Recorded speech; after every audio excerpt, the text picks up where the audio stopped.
การจัดตั้งปฏิบัติเวียกงานอาเซียนเป็นพันธะเวียกงานที่สำคัญและเป็นพันธะของประเทศสมาชิกรวมทั้งสาธารณรัฐประชาธิปไตยประชาชนลาวโดยเฉพาะในแขนงการกสิกรรมเป็นต้นแม่นแขนงการปลูกฝังที่ติดพันกับการพัฒนาเวียกงานมาตรฐานพืชอาเซียนฉะนั้นในระหว่างวันที่ 11-12 มิถุนายน 2025 ผ่านมากระทรวงกสิกรรมและป่าไม้ต่างหน้าโดยกรมปลูกฝังได้รับเกียรติเป็นเจ้าภาพจัดกองประชุมครั้งที่20ของคณะเฉพาะกิจเกี่ยวกับมาตรฐานผลผลิตพืชและพืชเสบียงอาหารอาเซียนขึ้นที่โรงแรมสุภัตตานครหลวงพระบาง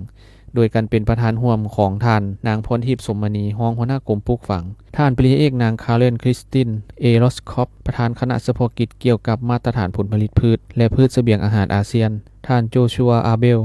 ต่างหน้ากองเลขาอาเซียนรับผิดชอบเวียกงานคณะกรรมาธิการดังกล่าวมีบรรดาผู้รับผิดชอบจุดประสานงานของเวียกงานจากบรรดาสมาชิกอาเซียนเข้าร่วมกองประชุมในแบบเชิงหน้าและแบบระบบทางไกลประกอบมีราชอาณาจักรกัมพูเชียบรูไน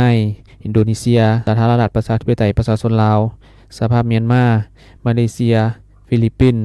สิงคโปร์ราชอาณาจักรไทยสาธารณรัฐสังคมนิยมเวียดนามและติมอร์เลสเตพร้อมนี้มีผู้ต่างหน้าจากกระทรวงที่เกี่ยวข้องขั้นศูนย์กลางและขั้นท้องถิ่นเข้าร่วมสำหรับกองประชุมในครั้งนี้เป็นกองประชุมสำหรับนักวิชาการที่รับผิดชอบจุดประสานงานของคณะเฉพาะกิจเกี่ยวกับมาตรฐานผลผลิตพืชและพืชเสบียงอาหารอาเซียนจุดประสงค์ของกองประชุมในครั้งนี้แม่นเพื่อรายงานความคืบหน้าการจัดตั้งปฏิบัติเวียกงานของคณะเฉพาะกิจเกี่ยวกับมาตรฐานผลผลิตพืชและพืชเสบียงอาหารโดยเฉพาะแม่นการจัดตั้งปฏิบัติเวียกงานผลของกองประชุมครั้งที่19เพื่อปรึกษาหารือและปรับปรุงมาตรฐานผลผลิตพืชที่เสนอใหม่ของบรรดาประเทศสมาชิกเป้าหมายพร้อมทั้งเป็นการทบทวนและรับรองเอาห่างมาตรฐานผลผลิตพืชอาเซียนสำหรับมากละแซงสดมากพริกไทยหัวกะลดมากนอดและพืชอื่นๆในที่ประชุมได้มีการปรึกษาหารือกำหนดเอาพืชเศรษฐกิจในการสร้างมาตรฐานผลผลิตพืชในปี 2025 2026 หา